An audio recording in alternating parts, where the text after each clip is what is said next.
por que de fato, se você voltasse lá atrás e agora com a sua cabeça, olhando para tudo, né? Para a composição, para os negócios que envolviam ali aquele grupo, por que deu um tempo...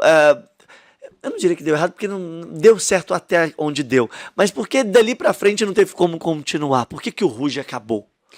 Na verdade, foi uma série de fatores. Eu acho até que, assim, se você me perguntasse, você faria diferente? Não, eu não faria diferente. Seria exatamente do mesmo jeito. Porque naquele momento, a gente estava passando por uma crise no mercado fonográfico, não sei se você se lembra, assim, mas foi o auge da pirataria.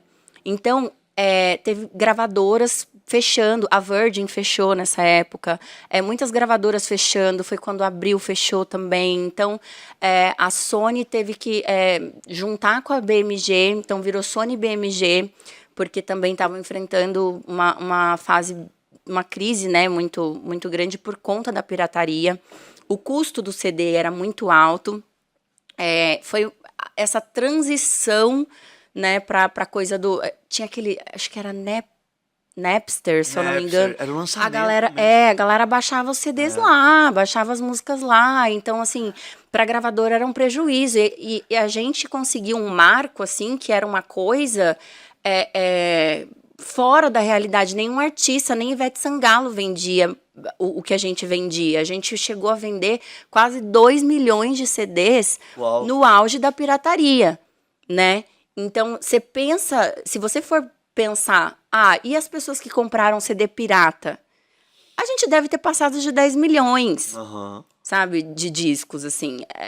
Então, acho que isso foi uma coisa também que pesou muito, porque não era tão vantajoso mais para a gravadora manter o grupo, não era uma coisa tão rentável mais, assim, para as gravadoras.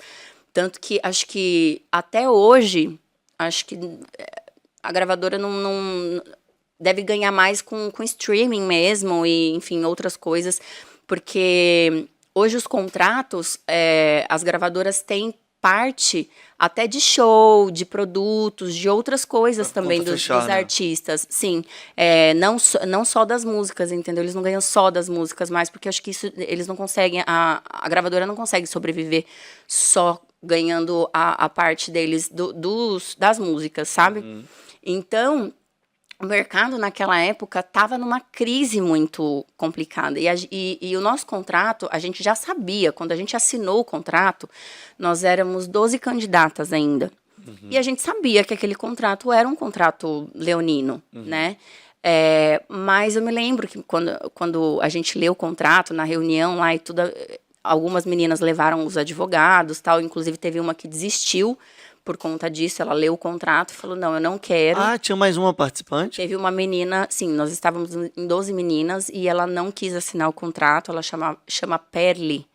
Era uma menina muito boa também, que eu acho que tinha muita chance de estar no grupo. Perli, cadê você? Mas ela também não se tornou pessoa pública, assim. Não.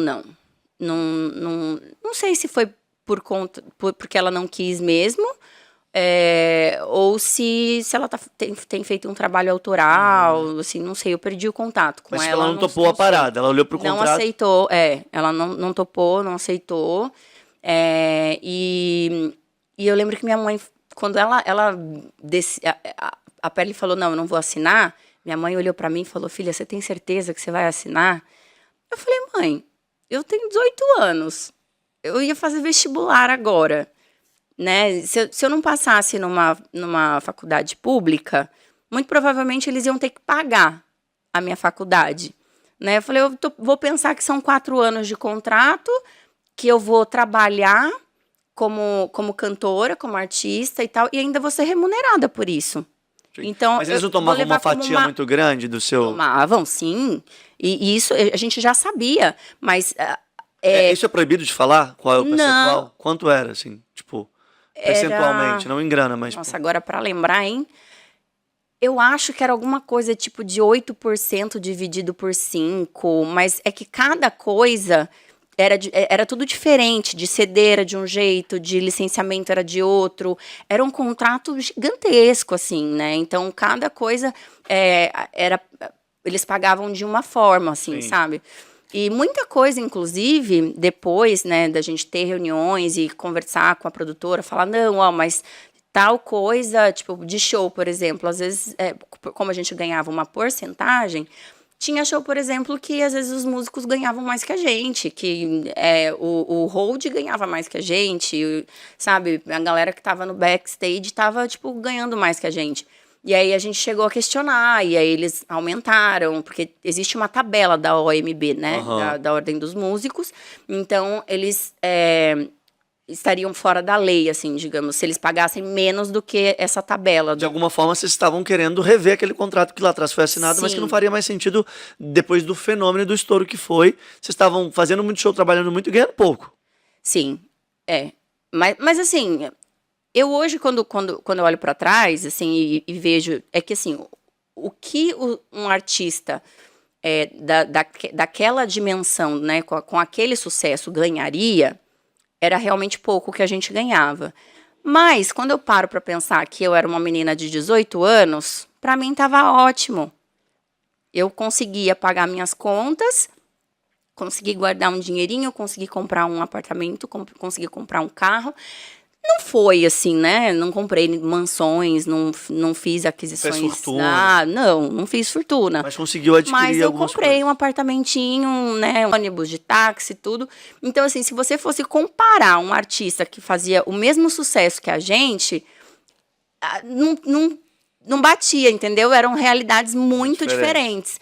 Então, nesse sentido, sim, tá bom, a gente ganhava muito pouco, mas não era pouco. Se a gente for ver a realidade do brasileiro hoje, quanto é um salário mínimo, né, com quanto as pessoas têm que sustentar uma família, poxa, eu estava super bem, sabe? Não posso reclamar. E aos 18 anos, então, Exatamente. Você está fazendo um paralelo aí com a realidade ali da sua idade, da sua faixa etária, seus colegas de escola, por exemplo. Exatamente. Então, para mim, era uma mega oportunidade. Sim. Então, eu falei para minha mãe, mãe, eu vou aceitar, porque para mim, além de ser uma vitrine, se der certo, se der muito bom, se der muito certo, eu saio no lucro. Sim. Porque são 4 anos de uma faculdade que eu ainda vou ser remunerada, por isso eu vou aprender coisas que nenhuma faculdade vai ensinar. E vocês ficaram 4 anos. 4 anos. E aí, quando terminou o contrato, não renovou. Aí a gente não renovou justamente porque a produtora não queria rever algumas cláusulas do contrato. A gente já tinha se informado um pouco e tinha questionado essa situação. A gente falou, a gente conversou com alguns advogados, a gente sabe que esse é um contrato leonino, então para renovar a gente quer rever algumas cláusulas. E aí eles deram a resposta negativa, falando que para eles não existia interesse de renegociar algumas cláusulas, que para eles só renovariam se fosse daquela condição. E aí foi aí, a hora. Pra gente já não era mais. Mas vocês estavam. Era um senso comum entre vocês ali. Essa altura do campeonato, a Luciana já tinha saído. Já. Então eram vocês ali pra Nós tomar. 4, tomar uma decisão, mas todo mundo tava bem alinhado. Tipo assim, a gente tá falando a mesma língua. Sim, porque a gente também tava muito insegura com o que tava rolando no mercado. Né? A gente falou, a gente não sabe o que vai acontecer agora, se as gravadoras vão falir, o que vai ser?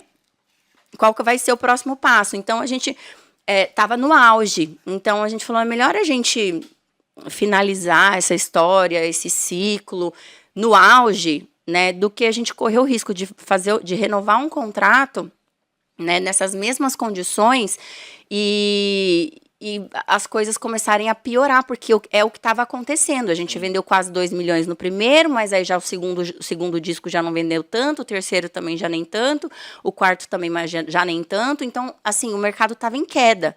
Era queda livre. Então, as chances da gente flopar, né, trazendo para nosso... Pro linguajar de hoje. Pro linguajar de hoje. Nossa, cringe. Então, assim, era uma chance... Assim, era 50-50, entendeu? A gente era um produto muito forte, tinha grandes chances da gente conseguir se manter no mercado, como poucos artistas daquela geração conseguiram se manter, mas existia também a chance da gente desaparecer. Então, a gente preferiu acabar, né, com uma história bonita, encerrar bonito, tudo legal, bacana, no auge, do que depois como fracassadas, entendeu?